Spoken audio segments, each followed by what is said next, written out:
अगला हमारा सबसे महत्वपूर्ण जो चैप्टर है वो है मूल अधिकार से संबंधित। मूल अधिकार का मतलब होता है जो जड़ है। मूल मतलब होता है जड़, मतलब जड़ ऐसी चीज़ें जो अगर पेड़ खड़ा ही नहीं रह पाएगा। यानी हुआ ये था, अंग्रेज़ों का जिस समय सरकार चल रही थी, अंग्रेज़ हमारे यहाँ पे शासन कर रहे थे तो बड़ी मार मारे थे हम लोगों को, बहुत ज़्यादा हम लोगों को परेशान किए थे।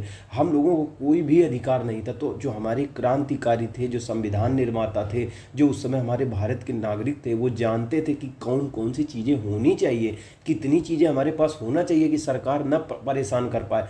पता चले अंग्रेज तो चले गए लेकिन उनकी विचारधारा की, उनकी जो जो सोच वाले लोग हैं अभी भी बने रहें और ऐसे ही लोगों को परेशान करते रहें। तो इसीलिए कितने कुछ ऐसे मूल चीज़ें होती हैं जो तो मिलनी ही मिलनी चाहिए नागरिकों को। अगर वो नहीं मिलेंगी, कुछ ऐसे अधिकार नहीं दिए जाएंगे, तो जो बाद की सरकार आएगी वो भी वैसा ही शोषण करती रहेगी। तो इसीलिए कुछ जो कानून थे, कुछ अधिकार थे, हमारे नागरिकों को दे दिया गया। संविधान के भाग 3 में अनुच्छेद 12 से 35 तक उनको लिख दिया गया कि स्वतंत्रता का अधिकार है और समता का अधिकार है, धर्म को मानने का अधिकार है, संस्कृति को बचाने का अधिकार है, शोषण के विरुद्ध अधिकार है। तो ये सारे अधिकार लिख दिए गए। तो चलिए इसका सबसे पहले हम नोट्स देख लेंगे और बाद में इसका मूल अधिकार देखेंगे। तो चलिए शुरू करते हैं। मूल अधिकार, नेहरू रिपोर्ट 1928 में आई थी। ये मोतीलाल नेहरू थे, नेहरू जी के पापा, वो लेके आए थे, उनकी अध्यक्षता में नेहरू रिपोर्ट आई थी।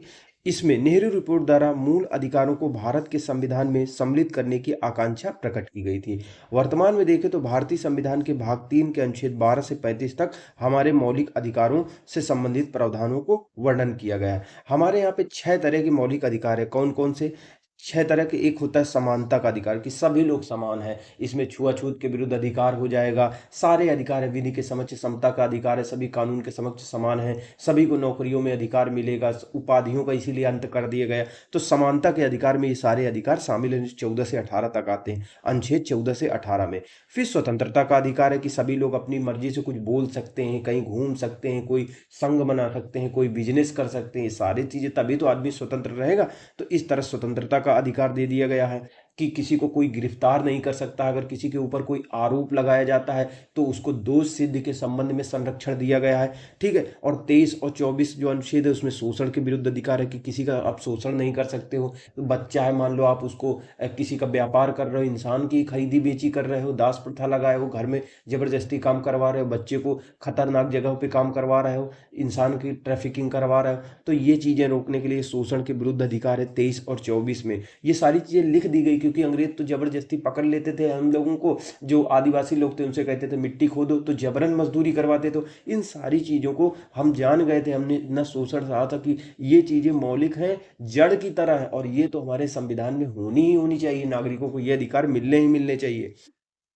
इसी तरह धर्म की स्वतंत्रता का अधिकार हमको दे दिया गया कि हम अपना धर्म मान सके, धर्म के समय में प्रबंध कर सके, उसका प्रचार प्रसार कर सके। जो हमारी संस्कृति होती है, शिक्षा होती है, उसके संबंध में अधिकार दिए गए। साथ ही साथ जितने भी मौलिक अधिकार दिए गए, अगर उनका कोई उल्लंघन करता है तो हम कोर्ट जा सके। यह अधिकार कहलाता है संवैधानिक उपचारों का अधिकार। ये 6 प्रकार के अधिकार हमारे संविधान में दिए गए हैं।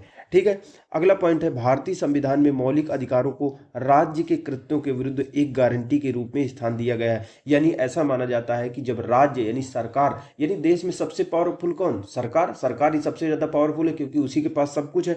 तो राज्य के कोई कृत्य है, राज्य जो सरकार होता है वो कहीं ना कहीं देश के नागरिकों का मूल अधिकारों का उल्लंघन न करने लगे, इन इसलिए इसको राज्य के कृत्यों के विरुद्ध एक गारंटी के रूप में इनको स्थान दिया गया है। मौलिक अधिकार पूर्णतया नैसर्गिक और अप्रतिदेय श्रेणी में आते हैं, यानी नैसर्गिक है, ये तो मिलेंगे ही मिलेंगे ही। ठीक है। और अनुच्छेद 352, अनुच्छेद 352 क्या होता है? यह आपातकाल से संबंधित होता है। जब हमारे देश में युद्ध, बाह्य आक्रमण या सशस्त्र विद्रोह के आधार पर आपातकाल लगता है, तो 352 के तहत आपात की उद्घोषणा की प्रवर्तन की स्थिति में अनुच्छेद 358, 359 के प्रावधानों के अंतर्गत ही मूल अधिकारों का निलंबन किया जा सकता है। यानी होता क्या है, अनुच्छेद 352 के तहत जब आपातकाल लगता है, तो मान लो आपके देश में आपातकाल लग गया और आप कह रहे हो हमको बोलने का अधिकार दे दो, हमको मान लो बोल दिए कोई चीज, कहीं कह रहे हो हमको इकट्ठा होने का, अनुच्छेद 19 के 1 के तहत आपको इकट्ठा करने का, इकट्ठा होने का अधिकार है, आपको ये सब अधिकार। तो ऐसे अधिकार थोड़ी ना मिलेंगे कि जिस समय अटैक हो रहा है आप ये अधिकार। तो कुछ अधिकार ऐसे होते हैं जिनको निलंबन हो जाते हैं। तो अधिकार नहीं खत्म होता है, बस इतना होता है कि आप न्यायालय नहीं जा सकते हैं। तो अनुच्छेद 352 के तहत आपात की उद्घोषणा जब हो जाती है, आपात की उद्घोषणा प्रवर्तन में होती है, तो अनुच्छेद 358 359 के प्रावधानों के अंतर्गत मूल अधिकारों का निलंबन किया जा सकता है। यानी होता ही होता नहीं है, किया जा सकता है अगर सरकार चाहे तो। मौलिक अधिकारों को न्याय योग्य यानी वाद योग्य रूप में संविधान में रखा गया है। यानी इनका वाद योग्य का मतलब क्या होता है, न्याय योग्य का मतलब कि अगर इनका उल्लंघन होता है तो आप न्यायालय में जा सकते हो। कुछ ऐसी चीजें होती है, कुछ अधिकार ऐसे होते हैं जिसे नीति निर्देशक तत्वों में कुछ ऐसी चीजें दिए गए हैं, जैसे समान काम के लिए समान वेतन, यूसीसी दिया गया है, ग्राम पंचायतों का गठन दिया गया है। तो ये भी एक तरीके से इनडायरेक्ट अधिकार ही होते हैं नागरिकों को। लेकिन जो डीपीएसपी में अधिकार दिए गए हैं या राज्य के कर्तव्य दिए गए हैं नागरिकों के लिए, उनका उल्लंघन होने या उनका पूरा होने पर आप न्यायालय नहीं जा सकते हो। लेकिन वो नीति निर्देशक तत्व वाद योग्य नहीं है, लेकिन मौलिक अधिकार वाद योग्य है, अर्थात इनका उल्लंघन होने पर आप कोर्ट जा सकते हो, कोर्ट इनको फिर से बहाल कर देगा। वर्तमान में कुल 6 मौलिक अधिकार प्रदान किए गए हैं, जबकि मूल संविधान में हमारे 7 मौलिक अधिकार थे। तो 7वां कौन सा, संपत्ति का अधिकार था, इसको हटा दिया गया था 44वें संविधान संशोधन द्वारा। इसको अब संपत्ति को अधिकार को विधिक अधिकार बता दिया गया है। ठीक है। भारतीय संविधान में दिए गए मौलिक अधिकारों की तुलना अमेरिका के अधिकार बिल या राइट ऑफ अधिकार से की जाती है, यानी अमेरिका के अधिकार बिल से की जाती है, जो हमारे यहाँ पे अधिकार दिया गया है मौलिक अधिकार। तो इसीलिए कहा जाता है कि जो मौलिक अधिकार की चीजें हैं, मौलिक अधिकार कहाँ से लिए गए हैं, अमेरिका से लिए गए हैं। भारतीय संविधान में मौलिक अधिकारों के संरक्षण का दायित्व तो न्यायपालिका के पास है, यानी अगर आपके मौलिक अधिकारों का उल्लंघन होता है तो आप न्यायालय में जा सकते हो, न्यायालय उनको लागू करवाएगा।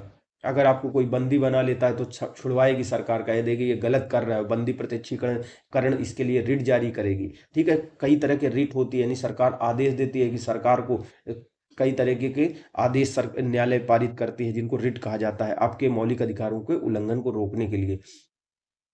संविधान का अनुच्छेद 14 यह सुनिश्चित करता है, अब देखिए अनुच्छेद चालू हो गए 14 से कितना 35 तक, 12 से 35 तक दिया गया है, तो 14 में शुरू करते हैं। 14 यह सुनिश्चित करता है कि किसी भी व्यक्ति को विधि के समक्ष समता या विधियों के समान संरक्षण से वंचित नहीं किया जा सकता है। इस रूप में अनुच्छेद 14 विधायन सत्ता पर नियंत्रण लगाता है। भारतीय संविधान में समानता के अधिकार को अनुच्छेद 14 से 18 तक के कुल 5 अनुच्छेदों में वर्णित किया गया है, जो आगे लिखा गया है। यानी सीधी सी बात कहा जा रहा है कि जो अनुच्छेद 14 है वो क्या कह रहा है, विधि के समक्ष सभी लोग समान हैं, विधियों का सभी को समान संरक्षण मिलेगा और कोई किसी को वंचित नहीं किया जा सकता है। तो इसमें क्या होता है, किसी कानून के समक्ष सभी समान होते हैं, चाहे राष्ट्रपति जी हो, चाहे न्यायपालिका का अध्यक्ष हो, कोई भी कानून का उल्लंघन करेगा, कोई भी मर्डर करेगा तो उसको एक ही जैसी सजा मिलेगी। इसको कहते हैं विधि का समान संरक्षण। ठीक है, विधि के समक्ष समता और विधियों के समान संरक्षण का मतलब अगर कोई लाभ मिलना है, कोई छूट मिलनी है तो वो सभी को एक जैसी मिलेगी। समानता का अधिकार 14 से 18 तक 5 अनुच्छेदों में दिया गया है, जिसमें 14 नंबर अनुच्छेद क्या कह रहा है, ये विधि के समक्ष समता है, यानी कानून के समक्ष सभी बराबर है, चाहे राजा हो रंक हो। फिर 15वां क्या कह रहा है, किसी भी व्यक्ति के साथ आप उसके धर्म के आधार पर, उसकी नस्ल के आधार पर, जाति के आधार पर, लिंग के आधार पर, या फिर वो कहाँ पे पैदा हुआ है, मराठी है कि बिहारी है कि साउथ इंडिया का है, यानी उसके जन्म स्थान के आधार पर आप भेदभाव नहीं कर सकते हो, ये अनुच्छेद 15 कहता है। ठीक है, अनुच्छेद 16 क्या कह रहा है, जो भी नौकरियां होती हैं, लोक नियोजन जिसको कहते हैं, सरकार की नौकरियां नहीं निकलती हैं प्राइवेट क्षेत्र में, निजी क्षेत्र में, सरकारी क्षेत्र में, तो लोक नियोजन के विषय में अवसर की समानता, ये भी समानता का अधिकार अनुच्छेद 16 में दिया गया है। जितनी भी नौकरियां निकलती हैं, यानी लोक नियोजन जब सरकार करती है तो उसमें सभी को अवसर की समानता मिलेगी। फिर 17वां के तहत जो हमारे देश की सबसे बड़ी बीमारी है छुआछूत, उसको छुआछूत का अंत कर दिया गया अनुच्छेद 17 के तहत। उपाधियों का अंत कर दिया गया अनुच्छेद 18 के तहत। जैसे पहले क्या होता था, अंग्रेज थे वो सब उपाधि दिया करते थे, किसी को राजा की दे देते थे, किसी को राय की दे देते थे। अब उनके जो पूर्वज होते थे, उनके लोग होते थे, उनके जो वंशज होते थे, वही उपाधि अपने ऊपर लगाते थे। तो एक बहुत बड़ा विशिष्ट कि भाई ये उपाधि वाले लोग हैं, ये ऐसे लोग हैं, तो एक सामाजिक विषमता होती थी, भेदभाव होता था, एक असमानता होती थी। तो इसीलिए उपाधियों का अंत सरकार ने कर दिया है। साथ ही साथ अनुच्छेद 19 से 22 तक क्या दिया गया है, स्वतंत्रता का अधिकार दिया गया है। 19 में क्या दिया गया है, बोलने का अधिकार दिया गया है, कुछ अभिव्यक्त करने का, कुछ संगठन बनाने का, मीटिंग करने का, कहीं जाने का, घूमने का, व्यापार करने का, 19 के तहत दिया गया है। 20 के तहत दिया गया है अपराधों में दोष सिद्धि के संबंध में संरक्षण, की आपके विरुद्ध कोई आरोप लगाता है कि आपने कोई अपराध किया है तो आप कुछ संरक्षण मिलेंगे, कुछ अधिकार मिलते हैं कि आप अपनी चीज़ों को सिद्ध कर सकते हो कि आपने अपराध नहीं किया गया, तो उसको कहते हैं अपराधों के दोष सिद्धि के संबंध में संरक्षण। फिर 21 आता है जीवन का अधिकार आता है कि आपको कोई ऐसे ही मार नहीं सकता है कि सरकार कल को कानून बना दे कि जितने ही इंस्टाग्राम में वीडियो सरकार के विरुद्ध पेश करते हैं इनको सबको मौत की सजा दे, तो ऐसे थोड़ी कर सकते हो, क्योंकि आपको अनुच्छेद 21 के तहत जीवन और दैहिक स्वतंत्रता का अधिकार मिला हुआ है। साथ ही साथ अनुच्छेद 22 दिया गया है। अनुच्छेद 22 में बताया गया है कि अगर किसी को गिरफ्तार करना है तो किस आधार पर गिरफ्तार कर सकते हो, कैसे कोई व्यक्ति बच सकता है, ये बातें बताई गई हैं। अनुच्छेद 19 क्या कहता है? अनुच्छेद 19 में देखिए वर्णन करने लगे। अनुच्छेद 19 के अंतर्गत क्या बताया गया है?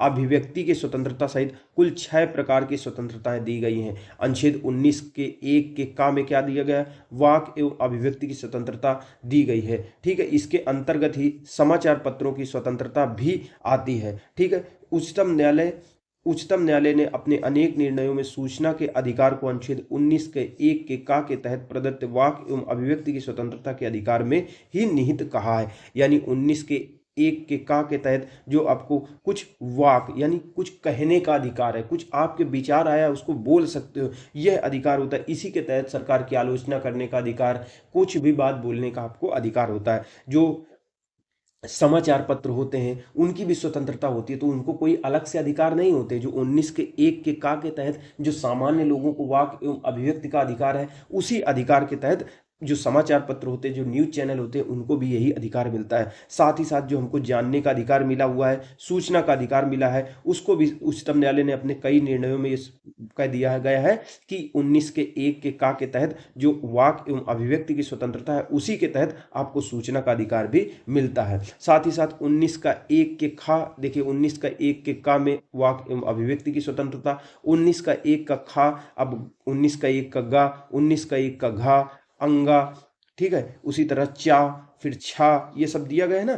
तो देखिए खा में क्या कहा गया है कि आप शांतिपूर्ण तरीके से, पहले तो कोई बात बोल सकते हो, कुछ आपके मन में आया है तो आप बोल सकते हो, ये नहीं कि मन में भरे रहो, बोल सकते हो। ठीक है, दूसरी चीज़ है कि आप सम्मेलन कर सकते हो, लेकिन सम्मेलन शांतिपूर्ण होना चाहिए, निरायुध होना चाहिए, खा में कहा गया। फिर आप सम्मेलन कर लो, मान लो आपके मेन लोग मिल गए सम्मेलन करने में, तो आप कोई संगम बना सकते हो, संघ बना सकते हो, कोई सहकारी सोसाइटी बना सकते हो। ठीक है, कोई नेता होता है, देखिए 19 के 1 के का कहता है, कोई नेता कुछ बोलता है, उसकी बात से लोग प्रभावित होते हैं, फिर सम्मेलन करते हैं। सम्मेलन सरकार कहती है कैसा होना चाहिए? शांतिपूर्ण होना चाहिए, हथियार नहीं होना चाहिए वहाँ पे। फिर सम्मेलन में शामिल हो गए, फिर और लोग, कई जगह सम्मेलन हुआ। अब सम्मेलन में क्या हुआ कि लोग मिलके एक संगम बना लिए, एक संघ बना लिए, एक सोसाइटी बना लिए, एक कोई संगठन बना लिए। जैसे जो रोजगार वाले संघ बना लेते हैं लोग, RSS हमारा बना हुआ है, या फिर कोई संगठन, सामाजिक संगठन होता है, कोई NGO बना लेता है, तो आपको संघ या सोसाइटी बनाने का अधिकार 19 के गा के तहत आता है। फिर एक और अधिकार घा के तहत आता है कि आप देश के भीतर कहीं भी, भारत के राज्य क्षेत्र के भीतर कहीं भी सर्वत्र आबाद संचरण करने की स्वतंत्रता, कहीं भी घूम सकते हो। लेकिन इसमें जो ये अधिकार दिए गए हैं, थोड़ा बहुत कहीं कहीं इसमें निर्बंधन भी लगता है, यानी इनको रोका भी जा सकता है। मान लो किसी राज्य क्षेत्र के भीतर कहीं पे भी कहीं आपातकाल लगा हुआ है, या किसी क्षेत्र की कानून व्यवस्था खराब है, या जैसे कहने का मतलब जो अंडमान निकोबार द्वीप समूह में कोई जनजातियां रहती हैं, वो बाहरी लोगों के ऊपर अटैक कर देती हैं, तो वहां पे आप नहीं जा सकते हो। ठीक है, कुछ ऐसे क्षेत्र होते हैं जहां पे आप नहीं जा सकते हो। 19 के 1 के घा के अंगा में क्या कहा गया है? भारत के राज्य क्षेत्र के भीतर किसी भी भाग में निवास कर सकते हो, बस सकते हो, अंगा में कहा गया। और छा में क्या कहा गया है? कोई वृत्ति यानी कोई व्यापार कर सकते हो, कोई रोजगार कर सकते हो, कोई कारोबार कर सकते हो, ये चीजों का स्वतंत्रता आपको दिया गया है। फिर कहा जा रहा है, अगला पॉइंट क्या कह रहे हैं कि 44वें संविधान संशोधन 1978 के द्वारा 19 का 1 के चा, यानी चा क्या था? संपत्ति का अधिकार था, इसीलिए चा नहीं आया बीच में, उसको हटा दिया गया। अब इसको कानूनी अधिकार बना दिया गया है।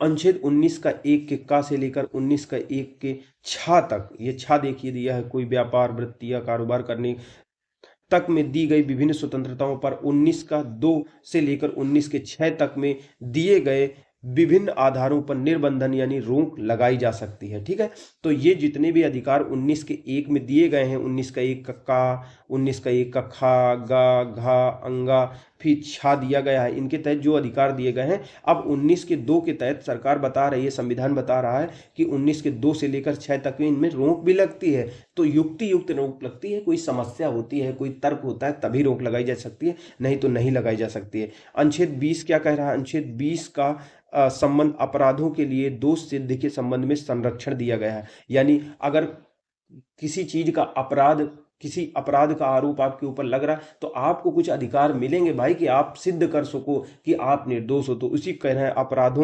अपराधों के लिए दोष सिद्धि के संबंध में आपको संरक्षण दिया गया अनुच्छेद 20 के तहत। 21 के तहत क्या दिया गया है? प्राण एवं दैहिक स्वतंत्रता का अधिकार दिया गया है, जिसको जीवन का अधिकार भी कहते हैं। और इसी के तहत जो 21 का आया है उसमें शिक्षा के अधिकार को भी शामिल कर लिया गया है।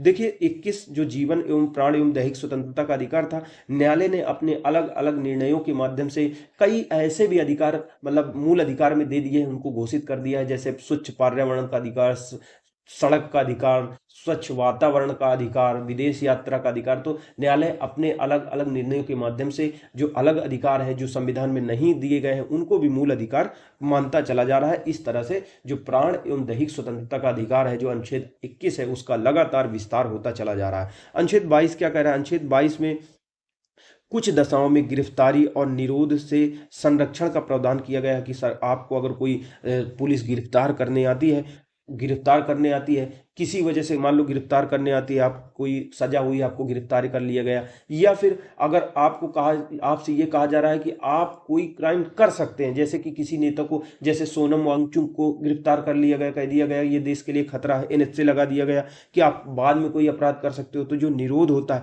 इन चीजों से भी संरक्षण का प्रावधान किया गया है कि आपको किन आधारों पर ये लगाए जा सकते हैं, किन आधारों पर आपकी गिरफ्तारी या निरोध नहीं किया जा सकता। साथ ही साथ 23 और 24 की बात करें तो जो अनुच्छेद 23 हो गया, अनुच्छेद 24 हो गया, तो अनुच्छेद जो भारतीय संविधान का अनुच्छेद 24 कह रहा है वो छोटे बच्चों से संबंधित है। जो 14 वर्ष से कम आयु के जो बालक हैं, बालिका हैं, ये कारखानों में, खनन में इत्यादि जो परिसंकटमय, जो संकटग्रस्त, जोखिमपूर्ण जगह है उनमें नियोजन को निषिद्ध करता है कि 14 वर्ष से जो छोटे बच्चे हैं उनको आप कारखानों में, खनन में, जो संकट वाले क्षेत्र होते हैं जोखिमपूर्ण, वहां पे आप उनको नहीं लगा सकते हो। ये 24वां कह रहा है। 23वां पहले ही कह देता है कि आप मानव ह्यूमन ट्रैफिकिंग नहीं कर सकते हो, किसी को व्यापार नहीं कर सकते हो कि इंसान को बेचो, लड़का को बेचो, लड़कियों को बेचो, ठीक है। आप किसी को बलपूर्वक श्रम नहीं करा सकते हो कि मिट्टी खोदो यहाँ पे, हमारे यहाँ पे काम करो आके। तो अनुच्छेद 23 के तहत इसको खत्म कर दिया गया। ये सारे देखिए अधिकार मौलिक अधिकार के रूप में क्यों आए? क्योंकि अंग्रेज हमसे यही सब करवाते थे, हमारा शोषण करते थे, छोटे छोटे बच्चों को ऐसे ही नौकरी करवाते थे, ऐसे ही क्या करते थे, मानव का व्यापार करते थे, यहाँ से गुलाम अफ्रीका वगैरह से ले जाते थे, अमेरिका में बेच देते थे, ठीक है। तो उसी सब चीजों को रोकने के लिए, जैसे आदिवासी जो बच्चे होते थे, लोग होते थे, उनको कहते थे यहाँ मिट्टी खोदो, उनसे श्रम करवाते थे, क्योंकि कोई जानता ही नहीं था, बेचारे पढ़े लिखे नहीं थे, सीधे साधे। तो उसी लिए संविधान में ये चीजें शामिल की गई हो, क्योंकि हम भोगे बैठे हैं ये सब। भारतीय संसद द्वारा निर्मित सिविल अधिकार संरक्षण अधिनियम 1955 के अंतर्गत भारतीय समाज में अस्पृश्यता को दंडनीय अपराध घोषित किया गया है। यानी जो जो अस्पृश्यता होती है, छुआछूत नामक जो देश की हमारी बीमारी है, वो उसको एक अलग से एक कानून, देखिए संविधान में तो अनुच्छेद 17 दिया गया, साथ ही साथ एक कानून भी पास किया गया। कानून का नाम है सिविल अधिकार सिविल राइट संरक्षण अधिनियम 1955। इसके द्वारा इसको एक दंडनीय अपराध भी बना दिया गया है जो अस्पृश्यता होती है। भारतीय संविधान के अनुच्छेद 21 में प्रयुक्त दैहिक स्वतंत्रता शब्दावली में संचरण और कहीं भी जाने का अधिकार यानी विदेश भ्रमण करने का अधिकार भी शामिल है। यानी 21 में जो प्राण एवं दैहिक स्वतंत्रता का अधिकार है उसमें समय समय पर कई और अधिकार है, उसमें आप विदेश घूमने का भी आपका अधिकार है, वो भी मौलिक अधिकार के अंतर्गत आता है। साथ ही साथ उच्चतम न्यायालय ने और कई अधिकार दिए। साथ ही उच्चतम न्यायालय ने जीवन साथी चुनने का अधिकार, मान लो आपको किसी से शादी करनी है तो आप कर सकते हो, कोई आपको मजबूर नहीं कर सकता है कि हम आपको पाले हैं, तुम हमारे बच्चा हो, हमारे हिसाब से शादी करो, नहीं, आप जिससे चाहें उससे शादी कर सकते हैं। ये भी हमको संविधान देता है भाई साहब। को मूल अधिकार मानते हुए इसे अनुच्छेद 21 में ही अंतर्निहित माना गया है। उच्चतम न्यायालय ने उन्नी कृष्णन बनाम, उच्चतम न्यायालय सुप्रीम कोर्ट ने एक केस हुआ था, सुप्रीम कोर्ट ने उन्नी कृष्णन बनाम आंध्र प्रदेश मामले में जो 1993 में हुआ था, संविधान के अनुच्छेद 21 के कार्य क्षेत्र का विस्तार करके, ठीक है, शिक्षा के अधिकार को भी उसमें शामिल कर लिया था। अब शिक्षा का अधिकार, जीवन साथी चुनने का अधिकार है, विदेश भ्रमण करने का अधिकार है, साथ ही साथ शिक्षा के अधिकार को भी एक केस के तहत जो उन्नी कृष्णन बनाम आंध्र प्रदेश था उसको भी मौलिक अधिकार में शामिल कर दिया है, ठीक है।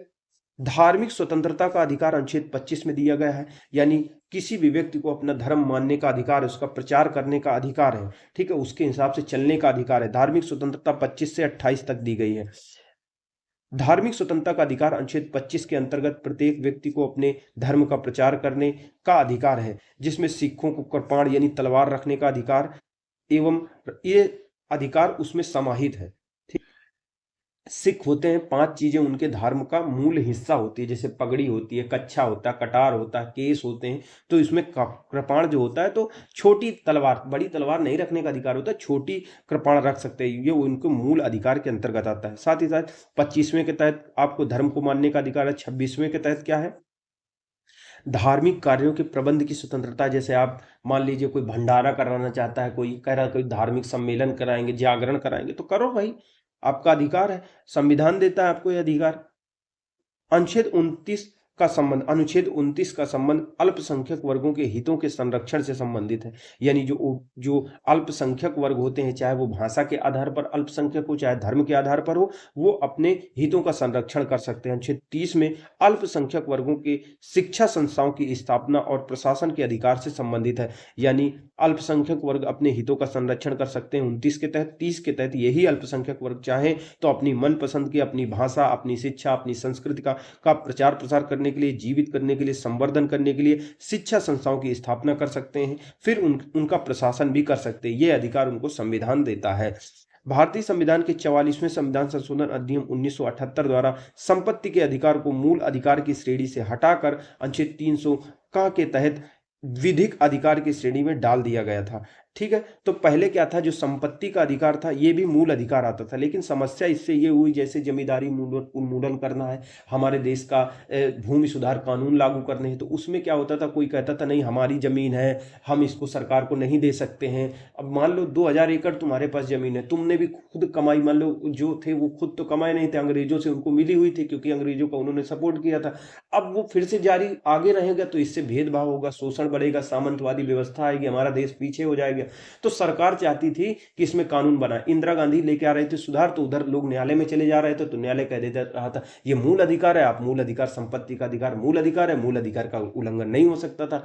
संविधान निर्माता परेशान हो गए, और जो उस समय सरकार चलाने वाले लोग थे परेशान हो गए। उन्होंने क्या कर दिया, झंझट ही खत्म कर दिया। उन्होंने क्या किया, संपत्ति के अधिकार को अब विधिक अधिकार कर दिया। अनुच्छेद 300 का के तहत इसको शामिल कर दिया गया। अब संपत्ति के अधिकार को मूल अधिकार की श्रेणी से हटा दिया गया।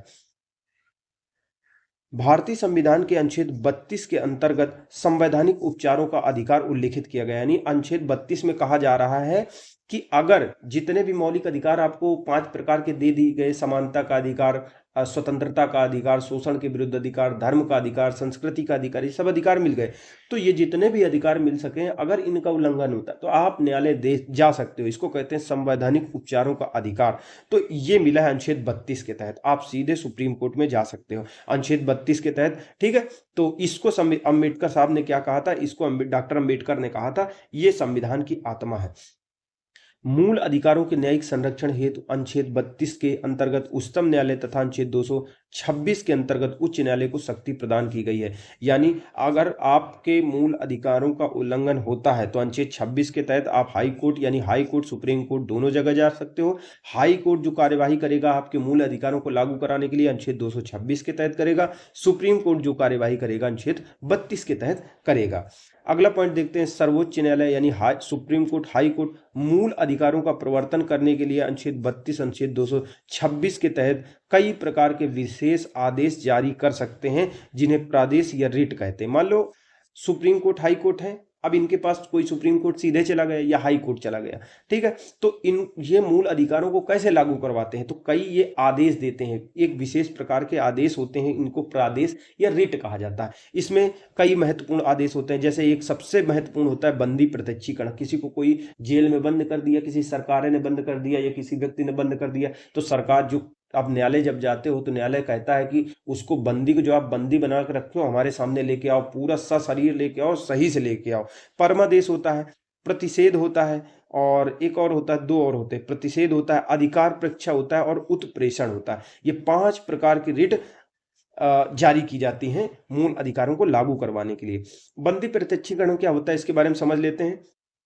इसके दौरान न्यायालय किसी गिरफ्तार व्यक्ति को न्यायालय के सामने प्रस्तुत करने का आदेश देता है। यदि गिरफ्तारी का तरीका या कारण गैर कानूनी या असंतोषजनक है तो न्यायालय बंदी को छोड़ने का आदेश दे सकता है।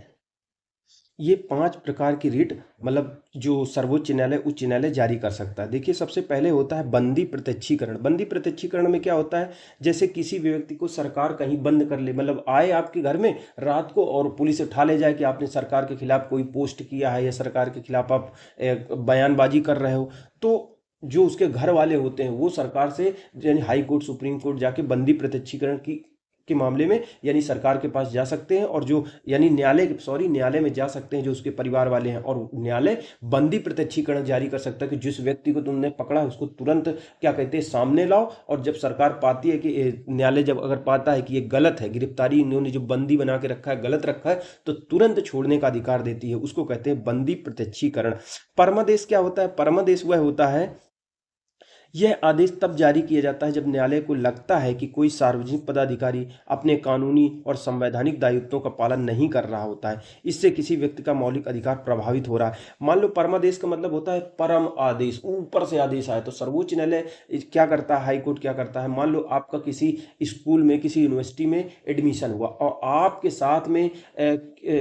साथ में जात के आधार पर, धर्म के आधार पर भेदभाव हुआ, और इस आधार पर भेदभाव हुआ कि आपका एडमिशन नहीं लिया गया, आपका स्कॉलरशिप रोक दी गई, आपकी पीएचडी डिग्री रोक दी गई, तो आप सीधा कोर्ट जा सकते हैं। तो कोर्ट में ये परमादेश नामक रिट जारी करेगा और कह देगा परम आदेश कि जो तुम संवैधानिक पद पर, जो सार्वजनिक पद पर बैठा हुआ व्यक्ति है, अधिकारी है, अपने कानूनी और संवैधानिक दायित्व जो आप पालन नहीं कर रहे हो ना, तुरंत पालन करो। ठीक है, तुरंत पालन करो, नहीं तो तुमको हटा दिया जाएगा। तो ये परमादेश आता है कि संवैधानिक और सार्वजनिक पद पर बैठे हुए व्यक्ति को अपने संवैधानिक उपबंधों, भाई कोई वीसी है, मान लो कोई प्रिंसिपल है, कोई वीसी है, अब वो किसी का जात धर्म के आधार पर किसी का पीएचडी डिग्री रोक देता है या कुछ रोक देता है, तो संवैधानिक उपबंधों का अपने नौकरी जिस लिए कर रहा है वो गलत कर रहा है ना, तो उसी के लिए परमादेश आता है कि सही करो। ठीक है, मौलिक अधिकार इससे प्रभावित हो रहे हैं। साथ ही साथ एक होता है प्रतिषेध। जब कोई निचली अदालत अपने अधिकार क्षेत्र का अतिक्रमण करके किसी मुकदमे की सुनवाई करती है, तो ऊपर की अदालतें जैसे उच्च न्यायालय, सर्वोच्च न्यायालय उसे ऐसा करने से रोकने के लिए प्रतिषेध आदेश जारी कर सकती है। मतलब निचली अदालत है, वही कोई ऐसा मामला सुन रही है जो उसे नहीं सुनना चाहिए, और तो ऐसे में क्या होता है, प्रतिषेध रिट जारी कर सकती है। ठीक है, अब मान लो ऐसा मामला है जो मौलिक अधिकारों को क्या कहते हैं प्रभावित कर रहा है, मौलिक अधिकारों से संबंधित है, तो अपने पास प्रतिषेध कर सकती हैं। प्रतिषेध मतलब रिट जारी कर सकते हैं हाई कोर्ट, सुप्रीम कोर्ट।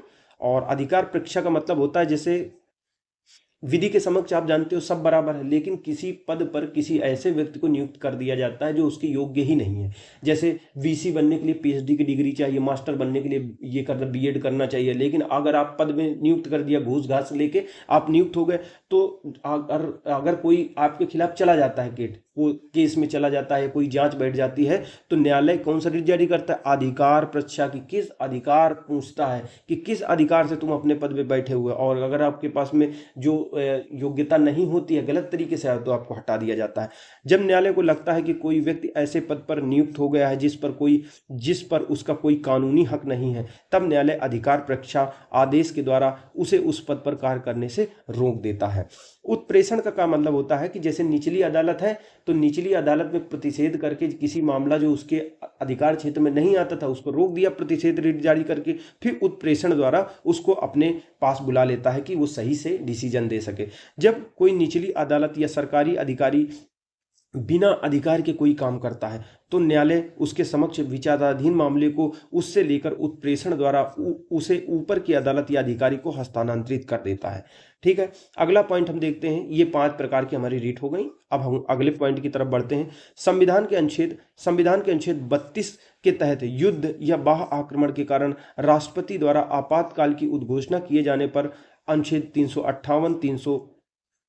358 के तहत, यानी अगर आपातकाल लगा है, अगर आपके देश में आपातकाल लगा हुआ है, किसी देश के किसी भाग में लगा हुआ है 352 के तहत, युद्ध, बाह्य आक्रमण, सशस्त्र विद्रोह के आधार पर, तो 358 के तहत अनुच्छेद 19 में वर्णित मूल अधिकार स्वतः ही निलंबित हो जाते हैं। यानी मौलिक अधिकार जो 19 के तहत वाक और अभिव्यक्ति की स्वतंत्रता, यहाँ वहाँ घूमने की स्वतंत्रता, सम्मेलन करने की स्वतंत्रता, ये सब खत्म हो जाती है। अगर मान लो आपातकाल देश में आया है, युद्ध हो रहा है, आक्रमण हो रहा है, आप कह रहे हो हमको बोलने का अधिकार नहीं है, घूमने का अधिकार नहीं है, तो गलत है ना। तो ये अपने मन से 358 के तहत ये 19 में दिए गए मूल अधिकार स्वतः ही वो हो जाते हैं, निलंबित हो जाते हैं। उस समय आप उनका मांग नहीं कर सकते। साथ ही साथ अनुच्छेद 20 और 21 को छोड़कर अन्य मूल अधिकारों को निलंबित करने की शक्ति राष्ट्रपति को अनुच्छेद 359 के तहत प्राप्त होती है। यानी कहने का मतलब है अनुच्छेद 20 यानी अनुच्छेद 20 और 21 यानी 21 यानी जीवन का अधिकार, 20 माने अपराधों के संबंध में, दोष सिद्धि के संबंध में संरक्षण,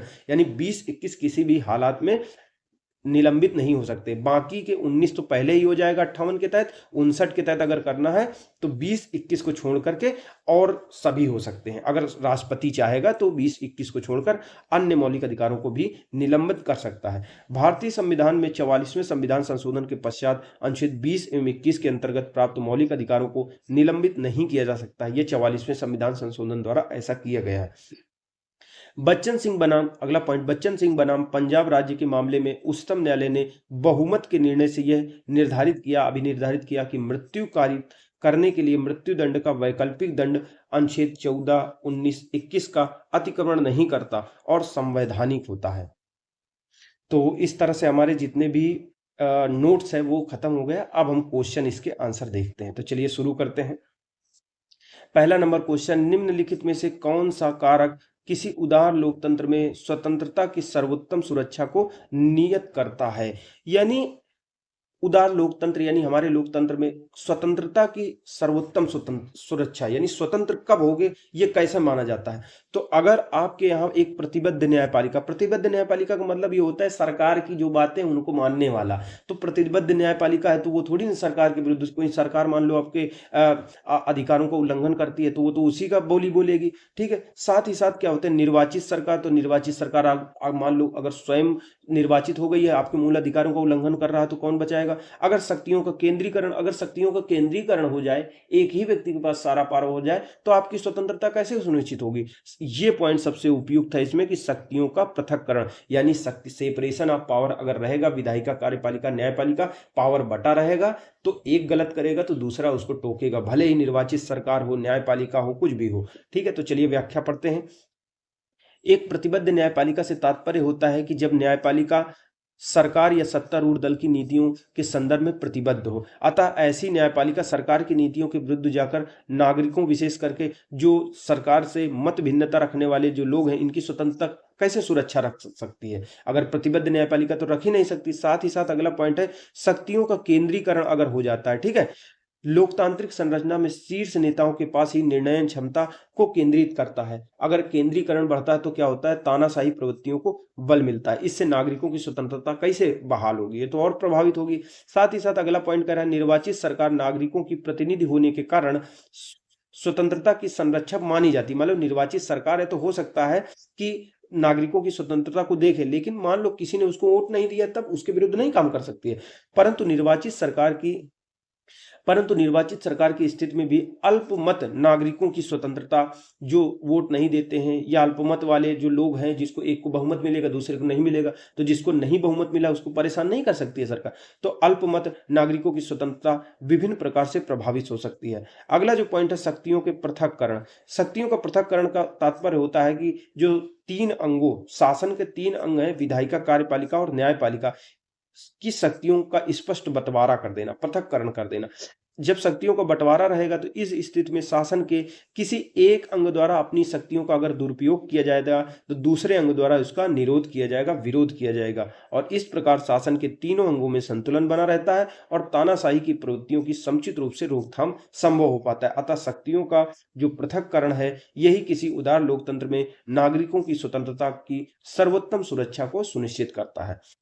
अगला जो हमारा पॉइंट है वो है 1901, यानी दूसरा नंबर क्वेश्चन, 1931 ईस्वी में कांग्रेस के किस अधिवेशन में मौलिक अधिकारों का प्रस्ताव पारित हुआ? तो कांग्रेस के कराची अधिवेशन में 1931 में मौलिक अधिकारों से संबंधित प्रस्ताव पारित हुआ था, और इसकी अध्यक्षता किसने की थी?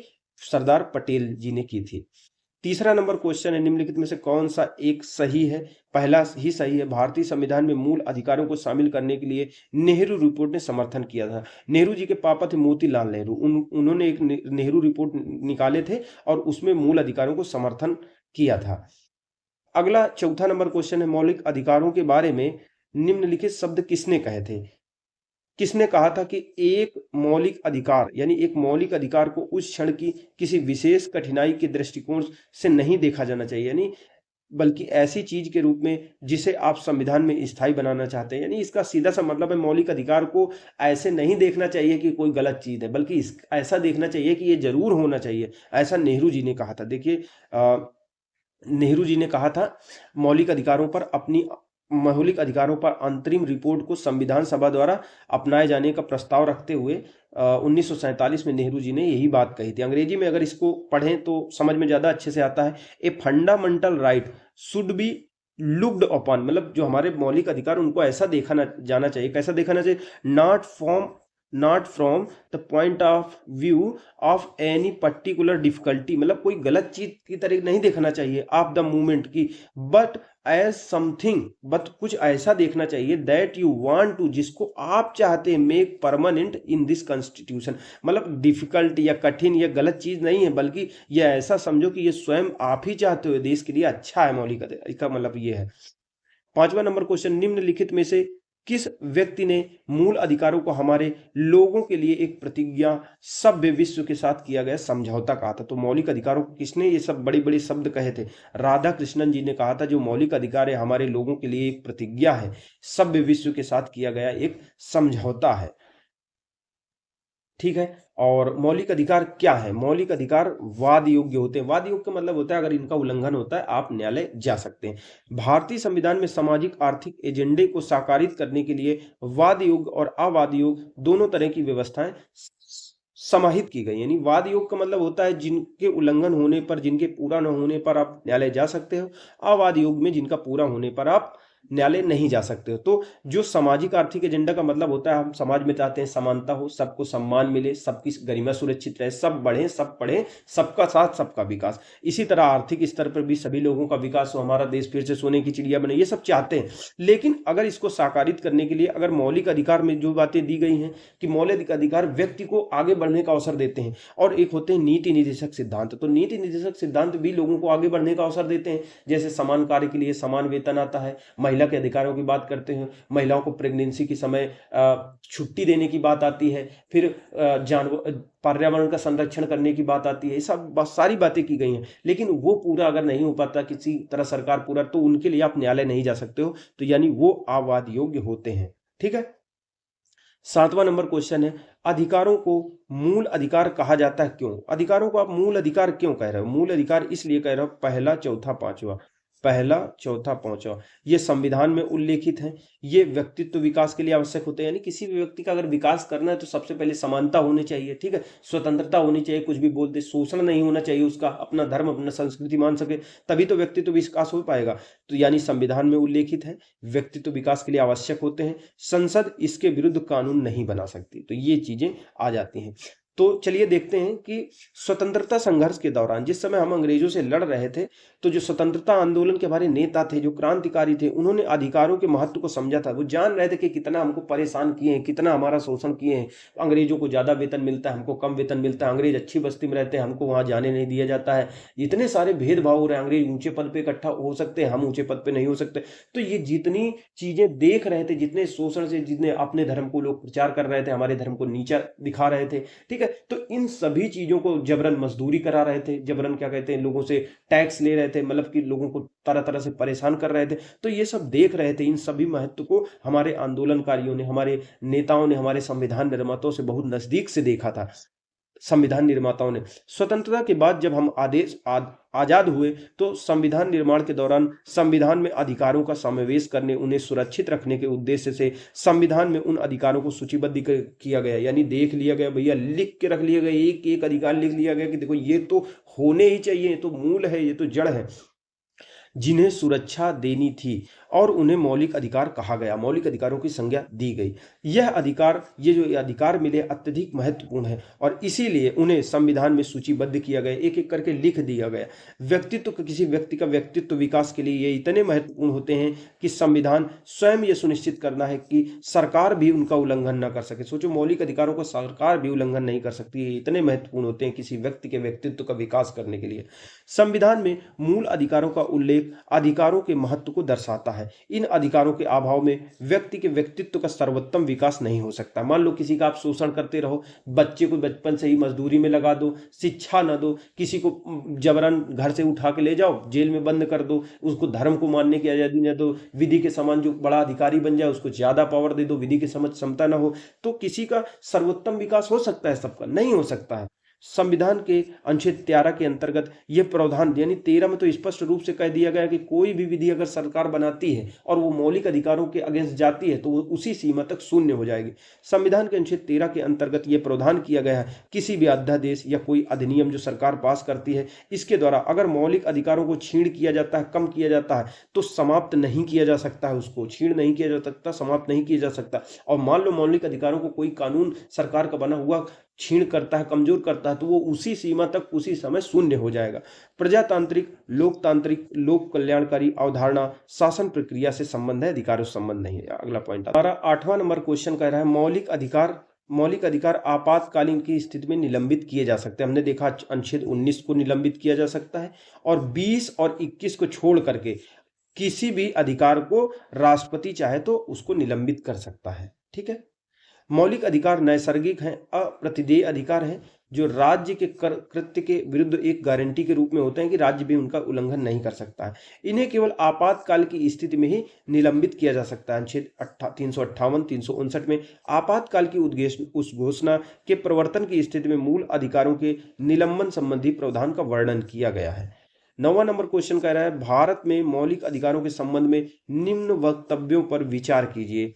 ठीक है, ये वक्तव्य क्या कह रहे हैं? सी नंबर 1, 2, 3 सही है। 1, 2, 3 मौलिक अधिकार राज्य के जो कर्म होते हैं, जो राज्य ना परेशान कर रहे हैं, उसके विरुद्ध होते हैं। भाग 3 में दिए गए हैं। ये संयुक्त राज्य अमेरिका में जो अधिकारों का बिल दिया गया था, सॉरी, तीसरा नंबर सही है। ये कह रहा है मौलिक अधिकारों से संबंधित जो अमेरिका में बिल पास हुआ था, संयुक्त राज्य अमेरिका में जो अधिकारों का बिल पास हुआ था उसकी भांति नहीं है, तो नहीं सही है। जो अमेरिका में अधिकारों का बिल था उसी की तरह हमारे यहाँ पे अधिकार लिए गए हैं। मौलिक अधिकार क्यों है? सामाजिक, आर्थिक और राजनीतिक न्याय सुनिश्चित करने के लिए मौलिक अधिकार दिए गए हैं। भारत में मौलिक अधिकार राज्य कृत्य के विरुद्ध एक गारंटी है। इन्हें संविधान के भाग 3 में शामिल किया गया है और ये यूएसए से ही लिया गया है। ठीक है, उसी के अधिकार बिल की तरह है। हमारे जहाँ तक सामाजिक, आर्थिक, राजनीतिक न्याय का प्रश्न है तो ये संविधान की प्रस्तावना से उद्भूत होते हैं और संविधान के भाग 3 के मौलिक अधिकार और भाग 4 के राज्य के नीति निर्देशक तत्व एक दूसरे के पूरक के रूप में इन्हें मिलकर सुनिश्चित करते हैं। यानी जो सामाजिक, आर्थिक, राजनीतिक न्याय की बात कही जा रही है तो केवल मौलिक अधिकार में ये चीज़ें बात नहीं है। अगर हम प्रस्तावना को पढ़ें, साथ ही साथ मौलिक अधिकारों को देखें और नीति निर्देशक सिद्धांतों को भी देखें तो एक दूसरे के पूरक के रूप में ये तीनों को पढ़ने पर ये सामाजिक, आर्थिक न्याय को सुनिश्चित करते हुए दिखाई देते हैं। 10वां नंबर क्वेश्चन कह रहा है भारतीय संविधान में किस अनुच्छेद के अंतर्गत नागरिकों को मौलिक अधिकार प्रदान किए गए हैं? तो भारतीय संविधान के अनुच्छेद 12 से 35 तक और भाग 3 में इनका उल्लेख किया गया है। 6 मौलिक अधिकार हैं। 11वां नंबर क्वेश्चन, भारतीय संविधान का कौन सा अनुच्छेद संवैधानिक प्रावधानों को संघीय संसद या राज्य विधान पालिकाओं द्वारा बनाए गए नियमों और कानूनों पर प्राथमिकता प्रदान करता है? ठीक है, तो अनुच्छेद 13। यानी होता क्या, इसका कहने का मतलब यह है भारतीय संविधान का कौन सा अनुच्छेद? तो अनुच्छेद 13 ये है। 13 संवैधानिक प्रावधानों को संघीय संसद या राज्य विधान पालिकाओं द्वारा बनाए गए नियमों और कानूनों पर प्राथमिकता प्रदान करता है। यानी अनुच्छेद 13 ये कहता है कि जो मौलिक अधिकार हैं वो ऊपर है। मौलिक अधिकारों को अगर क्रॉस होगा तो वो ऊपर होंगे और जो संसद या विधान पालिका द्वारा कोई कानून बना रहा है वो नीचे होगा, अगर कानून क्रॉस करेगा तो। संविधान के अनुच्छेद 13 में यह प्रावधान किया गया है कि संघ और राज्य यानी केंद्र सरकार या राज्य सरकार कोई ऐसा कानून नहीं बनाएंगे जो भाग 3 में यानी 13 में यही बात कही जा रही है कि कोई ऐसा कानून सरकार नहीं बनाएगी, चाहे राज्य की हो चाहे केंद्र की, जो भाग 3 में दिए गए मौलिक अधिकारों को छीनता है या उसको कम करता है, न्यून करता है। यदि कोई कानून मौलिक अधिकारों का उल्लंघन करने के लिए बनाया जाता है तो वो कानून उल्लंघन की मात्रा तक शून्य होगा। अनुच्छेद 32 क्या कर रहा है? संवैधानिक उपचारों का अधिकार है। अनुच्छेद 245 केंद्र एवं राज्यों द्वारा बनाई गई विधियों का विस्तार। अनुच्छेद 326 लोकसभा और विधानसभा का निर्वाचन वयस्क मताधिकार के आधार पर होगा। 326 में कहा गया है लोकसभा और विधानसभा का जो भी निर्वाचन होगा, जब वोट डालने का अधिकार है, वो वयस्क मताधिकार के आधार पर होगा। 12वां नंबर क्वेश्चन कह रहा है भारतीय संविधान के अनुच्छेद 13 का मुख्य उद्देश्य निम्नलिखित में से किसके संदर्भ में संविधान की सर्वोच्चता सुनिश्चित करना है? तो मौलिक अधिकार के संबंध में संविधान की सर्वोच्चता सुनिश्चित करना है। 13 भारतीय संविधान में समता का अधिकार 5 अनुच्छेदों द्वारा प्रदान किया गया। समता का अधिकार दिया गया है विधि के समक्ष समता 14 से लेकर 18 तक उल्लेख किया गया है। ठीक है, भारतीय संविधान में समता का अधिकार 5 अनुच्छेदों द्वारा अनुच्छेद 14 से लेकर 18 तक दिया गया है। अनुच्छेद 14, 15, 16, 17, 18। 14 क्या कह रहा है? विधि के समक्ष समानता, सभी लोग विधि के कानून के सामने बराबर हैं, चाहे वो अनिल अंबानी हो, चाहे राष्ट्रपति हो, चाहे एक साधारण एक गरीब किसान हो। अगर कोई अपराध करेगा तो सबको बराबर सजा मिलेगी। ठीक है। अगला कहा जा रहा है किसी के साथ धर्म के आधार पर, मूल वंश के आधार पर, जात, लिंग या कोई बिहारी है, बंगाली है, जन्म स्थान के आधार पर उसके साथ आप भेदभाव नहीं कर सकते हो। 16वां कह रहा है कि जो नौकरियां होती हैं, लोक नियोजन होते हैं, उनमें सभी को बराबर अवसर मिलेंगे, अवसर की समानता। 17 कह रहा है जो अस्पृश्यता नामक हमारे देश की बीमारी है उसको अंत करने की बात। 18वां कह रहा है उपाधियों का अंत, जो अंग्रेज बहुत उपाधियां दिए करते थे, और इसमें ये बात कही जा रही है कि भारत सरकार का कोई नागरिक विदेशों से भी उपाधियां नहीं ले सकता, अगर लेना है तो भारत सरकार से पहले परमिशन ले। 14 नंबर क्वेश्चन समानता का अधिकार संविधान के निम्न अनुच्छेदों में से किन के अंतर्गत दिया? तो समानता का अधिकार 2, 3, 4 समानता का अधिकार दिया हुआ है। 14 विधि के समक्ष समता, 15 धर्म वंश मूल वंश के आधार पर भेदभाव नहीं, लोक नियोजन में अवसर की समान। 13 में कहा गया है जो मूल अधिकार दिए गए हैं भाग 3 में उनको आप रद्द नहीं कर सकते हो। अगर कोई कानून रद्द करता है तो वो उसी सीमा तक शून्य हो जाएगा, लेकिन इसमें किसी मौलिक अधिकार की बात नहीं आई है। समानता का अधिकार, ठीक है, समानता का अधिकार अनुच्छेद 14, 15, 16, 17 और 18 के अंतर्गत समाहित हुआ है, जबकि 13 मूल अधिकारों से असंगत और उनका अल्पीकरण करने वाली जो भी विधियां हैं, चाहे केंद्र सरकार बना दी चाहे राज्य सरकार बना दी, वो मूल अधिकारों को उल्लंघन करने की मात्रा तक शून्य होती हैं।